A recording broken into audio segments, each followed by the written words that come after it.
Hello everyone and welcome to this week's reminder video of what we did this week in Sevenoaks and South Norwood classes. One of these days I'm going to have to put together a blooper reel of all the things that go wrong, because this is like take 25 for reasons. Also, you probably won't see him because he's going to hide over there. Those of you who mentioned the tango dog, Ern is back, but he's now just sort of peering at me from underneath a pile of shirts. So he might appear at random through this video. If not, then, well, you know, just imagine a dog sitting underneath the camera like a little director doing the thing. Anyway, so this week's class was all about sacadas. So we started off with what I think of as a sort of fairly basic sacada sequence. Sending our partner into back ochos, stepping through, we're just stepping forwards the whole time. So as we're dissociating, we are walking forwards with our hips not really moving at all, so we're not rotating the hips even very much at all.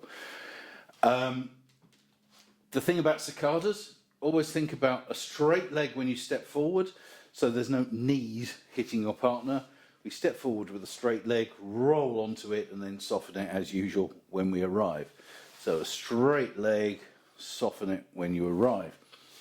And that's the other thing about sacadas. It's always about transferring the weight. You're going through the path of your partner. You're taking space away from them. That's kind of what the word means. So you step forward. You step forward, you step forward. Followers, try and leave your leg behind so that we don't want too much rushing. So when you're stepping back, don't go sort of like that. Think about stepping back and just bringing the legs together, collecting slowly and with a little bit of delay. That's a good word, a little bit of delay, which gives me time to actually do the sacada. Yeah? Okay, so that was the first one we did, and it sort of covered all the basics of how sacadas work and how we interact. It's a sort of, there's usually a sort of leg contact with a sacada. It doesn't have to be, though, to still be a sacada. So it's you're taking the space. The contact thing is usual, but not necessary. Okay, so I'm now going to try a sacada on a side step.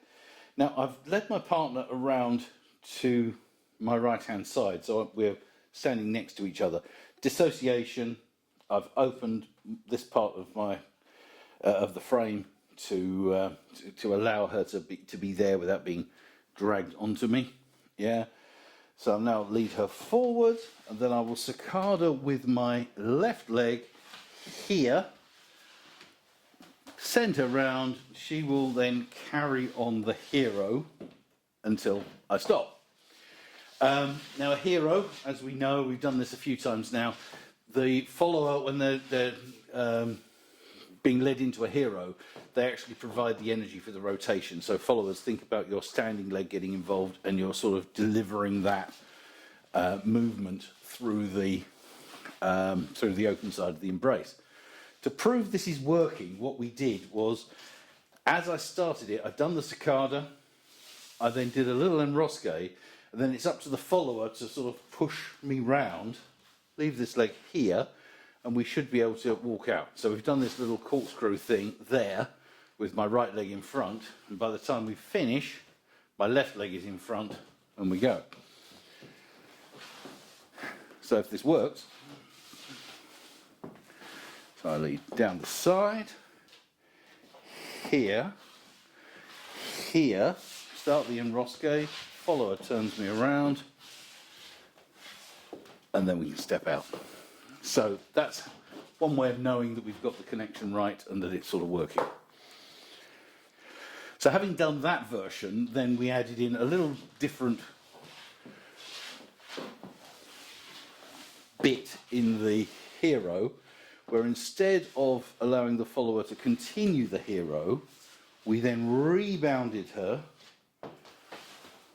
So it was effectively forward step, side step, forward step, side step. So I'm going to start the other way so you can see what's happening. Here. So, forward, side, rebound, forward, side. And what happened in the middle? A little voleo, which is the leg flick thing. So, forward, voleo, forward, side. Yeah? Nice little sequence, and it's quite usable and danceable.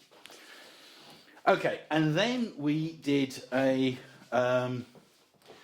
couple of sacadas where the follower goes through where the leader is. So we started this off with again at the side-by-side position. We're going to lead our partner forward, and we're going to sort of sacada sideways with our right leg. We're going to transfer so we are now split weight, yes?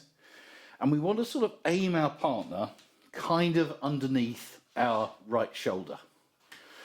And then we're going to lead, so we move the chest backwards, and that happens. So she now sacadas through us.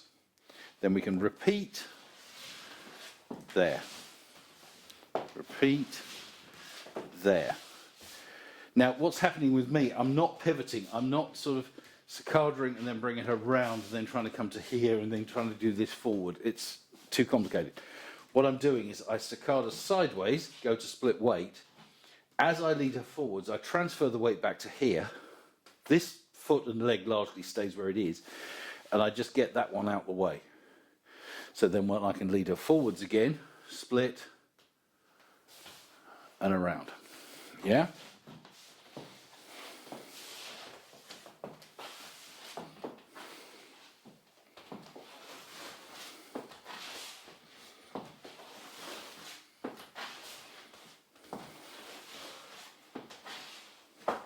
Yes? The thing with these ones where you're leading towards you, you have to be clear with the shoulder. So if the shoulder goes backwards, that means your chest is rotating that way. The follower should be following that connection. Your hand stays connected to your shoulder. You don't pull and you don't leave it behind. So everything moves as one. So you end up with this, if we were trying to do this, probably this way actually, then you can see what's happening. So from here, I lead forwards, my shoulder goes back, follower goes into the space.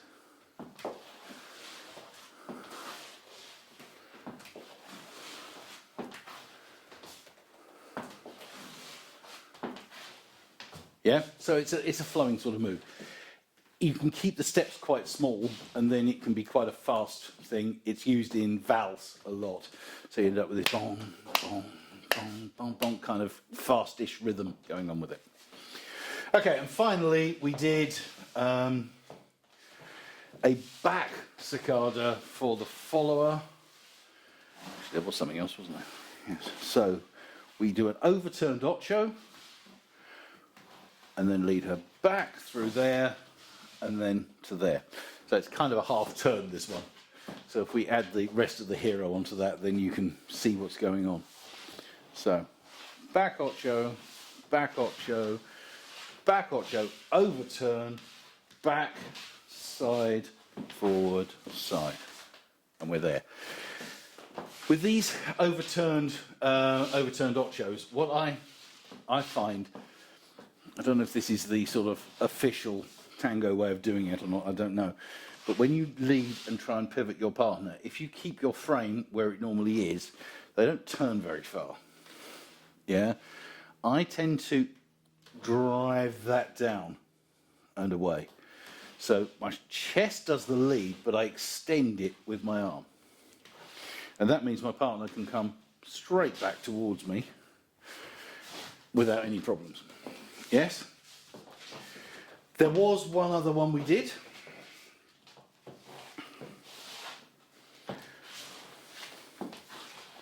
Here, again, from this side-by-side position, lead the partner forward, and we back Sacada through where her trailing leg was going. Leaders, the trick with back Sacadas, for me, I'm not one of these super flexible people who can rotate my head around 360 degrees. I can pivot reasonable amount, but in order to do the back Sacada, you've got to go quite a long way. So firstly, it's all about preparation. Get your partner far enough back, you haven't got to reach so far forward to make it happen. And when you've dissociated, you're going to project your leg, keep your leg in contact with the standing leg and go around it and like that. Yes? Now look where my foot is. We don't want that, we want that. Not that, that. I'll show you why. If we do this slow motion, I'll do this from here. The angle will look a bit weird to start with. I'm going to go from here. If I'm here and I project with my foot straight, I will go through the gap. If my foot is laying down, I can't. See, the toe hasn't moved. Yeah. And it just works. So think about the position of your foot.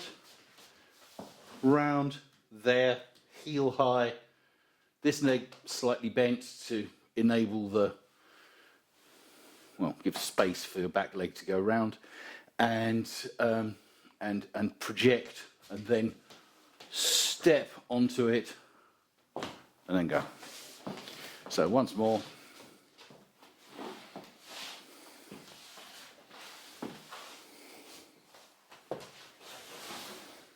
Like that, yeah? And that was it, a series of Sacadas. One's going round, one's going sideways, one's in Valleos. Not in Valleos. Well, we did a Vallejo as well. One's in Ochos, is what I meant.